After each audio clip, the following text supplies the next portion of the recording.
Today, I'm going to show you a simple yet complete home lab setup, remotely accessible yet locked down with strong authentication from Cloudflare. The idea here is to demonstrate that it's really easy to use some simple tools to create a nice home lab environment that you can use as a learning platform for all kinds of different projects and technologies. We're going to use a combination of the Zimaboard platform with Cloudflare tunnels, and you'll see just how easy it is to get this up and running. We're going to use OpenSpeedTest as an example so that by the time we're done here, you're going to be able to remotely run speed tests to the Zimaboard from anywhere in the world. And as an added bonus, we'll be doing all of this through T-Mobile Home Internet, which utilizes Cgnat, meaning that you can't simply open up firewall ports through this internet connection. All right, sound like a fun project? Let's get started. Like most tech folks, I love my coffee. Recently, a good buddy of mine who had retired from the armed forces started up his own premium coffee roasting business, and he offered to send me some. And I said, oh yeah, that's great, man. You know, I love coffee, right? Little did I know, though, that this is some of the absolute best coffee that I've ever tasted. I absolutely love it. They've got a full lineup of single origin coffee from various countries around the world, as well as some blends that are just amazing. My favorites are the Bali Blue Medium Roast, as well as the Whiskey Barrel Aged Blend. I mean, so good. The company is called Wake and Brew Premium Coffee, so if you enjoy premium coffee, do yourself a favor and check them out. You'll be helping out a personal buddy of mine as well as a veteran-owned business. And beyond that, you're gonna get some amazing coffee. All right, link is down in the description. And now, back to the video. Cloudflare Tunnels is a great way to get secure remote access to services inside your network. And it's so easy to set up, especially when paired with something like the Zimaboard, which has a one-click install for Cloudflare. Zimaboard itself is a great home lab platform. It's super easy to get up and running with various projects and services, and these two things just marry together very, very well. Future Chris popping in here to add a little bit of context. First and foremost, I was not compensated by either Cloudflare or Zimaboard for this video. I just think it's a really easy way to demonstrate this type of technology, and it's one of the small add-on modules that I taught during Crosstalk's Fundamentals of Networking training course in Seattle last week. Now, if you missed that training, be sure to check out events.crosstalksolutions.com for more training events coming soon. And while I'm demonstrating how this works with the Zimaboard and Cloudflare, this same type of tunneling technology that can expose services in your network isn't limited to just those devices. On the client side, the Zimaboard is great, but the Cloudflare connector can be installed on Windows or on Mac in a Docker container, on a Raspberry Pi. There's many, many ways to accomplish the same thing. I'm using Zimaboard though because it's dead simple, as you'll see in just a moment. On the Cloudflare side, there's also numerous companies offering similar types of connectivity, such as Tailscale and Zero Tier. Now, I haven't personally tried out either of those options, and I know Cloudflare really well, so that's why I'm using it here. But if you have alternatives that work well for you, pop those down in the comments below. I'm sure other people would love to hear about your experiences. So let's start by taking a look at the overall infrastructure that we're dealing with here. All right, so everything's going to center around this Zimaboard, and on the Zimaboard there's an app store. In that app store, we're going to install Cloudflare connector, it's called Cloudflare D, and we're also going to install their one-click OpenSpeedTest installation. This Zimaboard is hardwired directly into the back of this T-Mobile Home Internet gateway. Now, this T-Mobile Home Internet gateway is Cgnat, meaning that there's no firewall that I can poke holes through if I wanted to open up services into the Zimaboard. So instead, the Cloudflare connector connects out to Cloudflare and maintains that connection securely with VPN. Then utilizing DNS, if I'm opening up, OpenSpeedTest.whateverdomain.com, that's going to go to Cloudflare, and Cloudflare knows, hey, send that request down this tunnel, and then it will go over to the service that is hosting OpenSpeedTest. Now this can all be done locally on the Zimaboard, but we can also open up other services in our network. So for example, if I wanted to open up the configuration interface for this T-Mobile home internet router, I could create a different DNS name through Cloudflare and route outside packets into the T-Mobile interface. And then of course we're also going to secure that down so that not anyone can have access to our internal stuff. Okay, so the full overview of what we're going to do here, we are going to set up the Zimaboard first. We're going to install OpenSpeedTest on the Zimaboard. We're going to do a Cloudflare tunnel setup. We're going to install Cloudflare D, which is the service that connects out to Cloudflare on the Zimaboard. Then we're going to open up access to those applications I talked about, and then finally we're going to secure everything down. Now, this Zimaboard, I don't want this to be a Zimaboard commercial because again, they're not compensating me for this, but this is a cool little platform, right? So this is 199 bucks. This is the Zimaboard 832.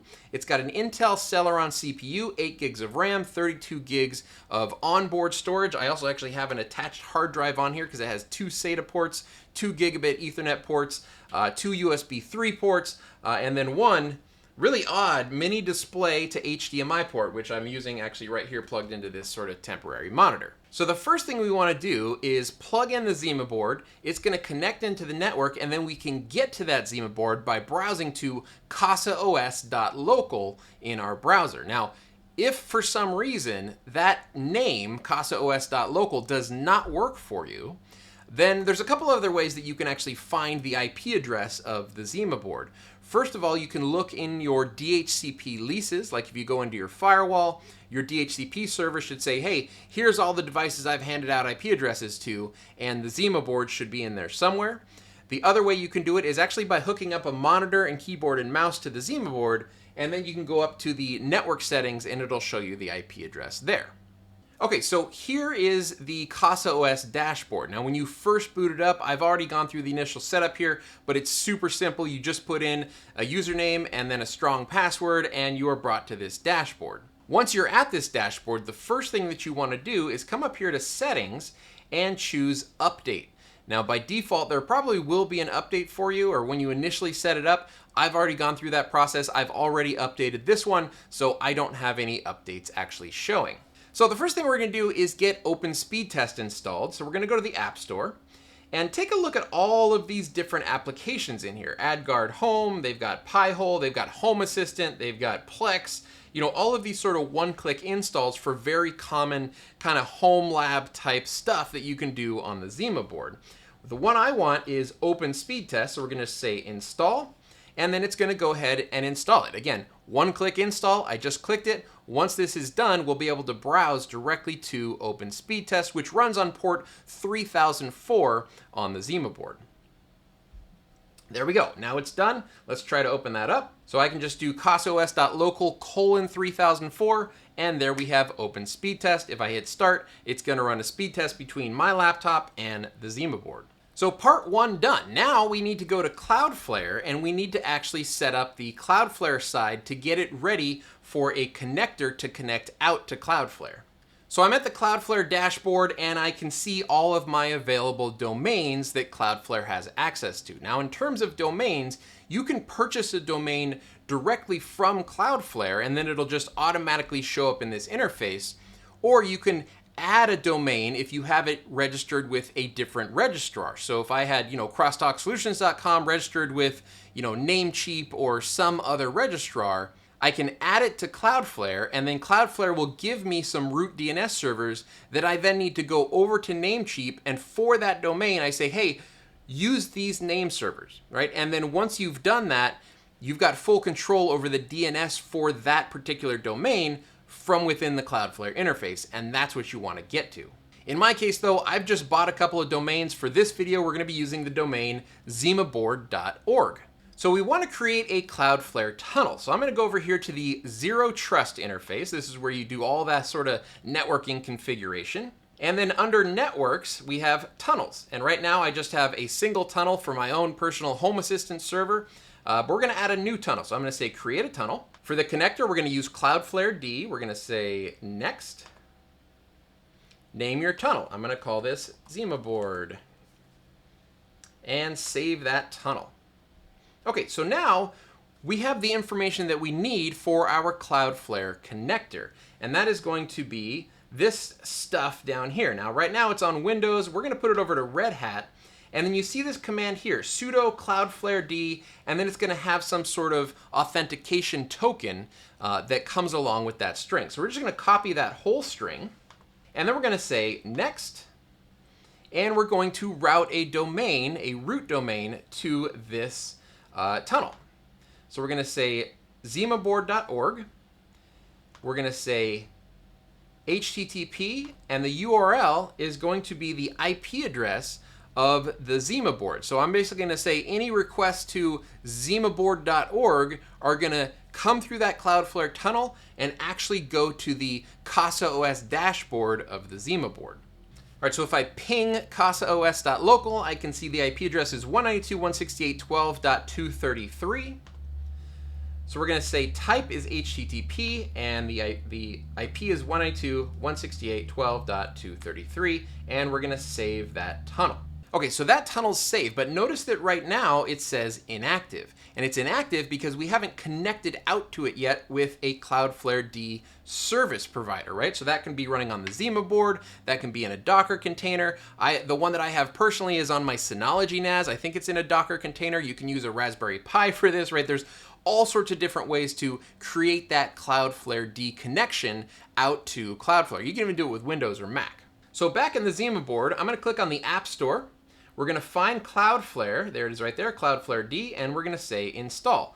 Once again, one-click install, and then once this has installed, all we have to do is paste that line in, and it's going to extract the authentication token that we need and just connect straight out to Cloudflare. Okay, installation complete. That took about a minute or so, and here we now have Cloudflare D on the dashboard of CasaOS. So we're going to open that up. And it says, enter your Cloudflare connector token. So we're just going to click in here, and we're going to paste in that sudo command that we copied from the Cloudflare interface, and we're going to say save. Now, just to make sure that this is running successfully, we're going to say stop, and then we're going to start it again. Just make sure we're pushing that connection out to Cloudflare. And now if I go back to Cloudflare and refresh, we can now see that my Zimaboard tunnel is status healthy. That's exactly what we want to see. So now I can click on the Zimaboard tunnel, click configure, and then if I come over here to public hostname, we can see the sort of root domain. If I HTTP or HTTPS in this case to zimaboard.org, there we go, it pops up the CasaOS login because it's the main interface of the Zimaboard. Let's now add in OpenSpeedTest. So back in Cloudflare, I've clicked on the tunnel, I've clicked on the public hostname tab. I'm going to say add a public hostname. We're going to call this OpenSpeedTest dot, and then I'm going to select my domain, zimaboard.org, and that's going to go over to HTTP 192.168.12.233:3004 because OpenSpeedTest is running on the IP address of the Zimaboard on port 3004. We're going to say save hostname, and there we go. Now if I click on OpenSpeedTest.zimaboard.org and then click to open that URL, we are directed to OpenSpeedTest. And this is going to work from anywhere in the world at this point. The only problem is we're not locked down yet, right? So anyone can go to that URL at this moment and get to OpenSpeedTest running on this Zimaboard. Let's add one more fully qualified domain name. We're going to say add a public host name. We're going to call this tmobile.zimaboard.org, and we're going to go to HTTP and then the gateway address of my T-Mobile internet, which is 192.168.12.1, and save that host name. Click on it, open it up, and there we can see we have now also granted access to our T-Mobile home internet gateway. In order to lock everything down, we want to go back to the Zero Trust dashboard, and we're going to lock stuff down with an email PIN code, meaning that when I try to access the application, it's going to prompt me to enter an email address. As long as that email address is something that I have previously authorized, it will then send a 6-digit code to that email address. I put the code into Cloudflare, and that's my two-factor authentication login. So from the Zero Trust dashboard, if we go to Settings and then we click on Authentication, if I scroll down, right now we have two different login methods. We have one-time PIN, that's the email thing I just explained, and I also have Google, right? Because I've set this up separately to authenticate with my own Google domain, my Google Workspace domain. If I click Add New though, look at all these different options. You got Azure and Facebook and GitHub, and you can do all sorts of single sign-on connections to all of these different types of services. So whichever one works best for you, if you're an Azure domain instead of a Google domain or something like that, use Azure, right? And actually get that connector going, which really just involves like giving Cloudflare an API key to connect into your authentication database, and then you can use that for authenticating your users. So right now, if you don't have any of that stuff, just do one-time PIN, and then you want to come up here to Access and Applications, and we're going to say Add an Application. Self-hosted is fine. We're going to say Select. We're going to call this Zimaboard Lockdown, and then I'm going to choose zimaboard.org for the domain. Now pay special attention to the subdomain, because if we leave this blank, that means that our email PIN lockdown is only going to apply to the root domain zimaboard.org, which we have forwarding to the CasaOS dashboard. If I also want to secure down the connection over to my T-Mobile home internet gateway, as well as the connection over to OpenSpeedTest, I can either add those in here manually and then keep adding more and more domains, or I can just use a wildcard character such as asterisk, and then that way it covers any Cloudflare tunnel redirection in the zimaboard.org domain. Now here for identity providers, for the purposes of this demonstration, I'm going to disable my Gmail logins, right? So I'm going to uncheck this, and I'm going to uncheck Google, right? So the only authentication mechanism that we're going to use for the purposes of this video is that one-time PIN. Then I'm going to say Next. We're going to give it a new policy. Now this can be done here, or you can create policy groups if you're going to use groups across multiple different applications within Cloudflare. Since we're just doing this one thing, I'm not going to deal with the groups for now. I'm just going to set it up here. We'll call the same thing Zimaboard Lockdown. We want to have action set to allow, and then for configure rules, we're going to include emails ending in and give it the entire domain. So we're going to say @crosstalksolutions.com.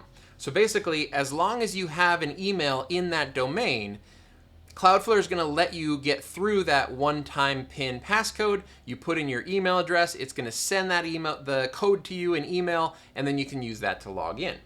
I'm also going to add a require here. Now this is not necessary, but I like to lock it down just a little bit more, and I'm going to require a country of United States. So basically, if you're outside the US, even if you're trying to get in with the correct email address, it's just not going to work for you. Now I know that you can bypass that with VPN very easily and that kind of thing, but anyways, it's just a way to lock it down a little bit more. There's also other ways you can lock it down. For instance, if you wanted to lock it down to just specific IP address ranges, maybe you only want to lock it down for, a satellite office that you have or something like that. There's a lot of options for how you can tighten your security. Okay, so we're going to say Next, and then on the final screen here, we're just going to say Add Application, and that's it. So now, if I try to browse to any of the fully qualified domain names that I set up in Cloudflare, it's going to prompt me for my email address. Say, hey, what's your email? If I put anything other than something @crosstalksolutions.com, it's not going to let me do anything with that. But if I put in a crosstalksolutions.com email address, it's going to send that email a PIN code. The PIN code can then be used to log in, and then I get to the interfaces of the T-Mobile gateway or OpenSpeedTest or CasaOS dashboard, right? Whatever I've allowed through that Cloudflare tunnel, whatever services I've allowed through there. Even with me stopping to explain each step of this process, the whole thing took less than 10 minutes or so. I mean, it's a very, very easy way to securely expose your home lab services to the outside world, even if you're dealing with a Cgnat internet service such as T-Mobile Home Internet or Starlink. If you enjoyed this video, make sure you subscribe to Crosstalk Solutions here on YouTube. Check out our Twitter at CrosstalkSOL, as well as Crosstalk Solutions on TikTok, which is absolutely blowing up. Almost 20,000 followers now over there on the old TikTok. All right, if you'd like to keep this party going, I have hand-selected a couple of videos on the right here for you to watch next. The top video is my original Cloudflare Tunnels video, where I go even more in-depth on this technology. And the bottom video is my recent review of the new Gen 3 Starlink equipment.